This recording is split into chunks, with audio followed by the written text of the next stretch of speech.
0175. Nah, kita akan menjelaskan tentang mikroplastik in soil atau mikroplastik di tanah. Nah, mikroplastik merupakan salah satu isu dari 10 isu yang teratas karena dampaknya terhadap lingkungan, kayak daratan maupun juga di perairan. Nah, si mikroplastik ini tuh berukuran 0,1 sampai 5 mm. Nah, sebabnya itu ada sebab sumber dari primer dan juga sumber dari sekunder. Lalu ada poin penyebaran dan degradasi. Yang pertama, plastik di tanah terus sangat lambat, bisa bertahan hingga puluhan hingga ratusan tahun. Lalu proses degradasi meliputi fisik, kimia, dan biologis, misalnya seperti bakteri dan jamur. Namun sangat terbatas.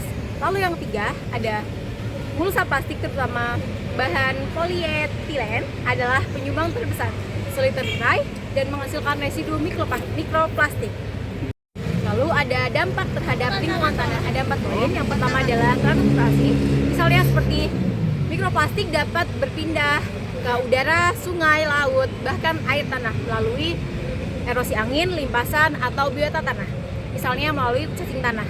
Yang kedua ada ekosistem dan rantai makanan. Lalu yaitu mikroplastik dapat diserap oleh tumbuhan dan hewan, lalu berpindah ke hewan ternak dan sampai ke manusia.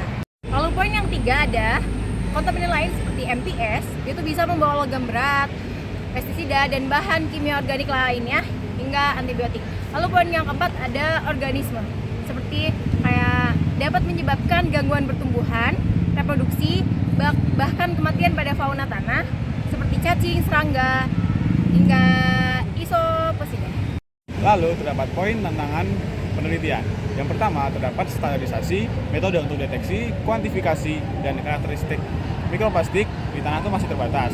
Lalu masih terlalu banyak penelitian mengenai air daripada penelitian mengenai tanah. Lalu yang ketiga, belum ada data menyeluruh terkait laju degradasi MPS di tanah dan dampaknya dalam jangka yang panjang. Lalu terdapat upaya mitigasi. Yang pertama adalah pengolahan limbah yang lebih baik, yang dapat mengurangi penggunaan lumpur, tinja, dan mulsa plastik. Lalu yang kedua, terdapat bioremediasi, yang dimana pemanfaatan bakteri atau jamur pemakan plastik. Lalu yang ketiga, terdapat praktik pertanian berkelanjutan untuk mengurangi ketergantungan pada plastik yang sekali pakai.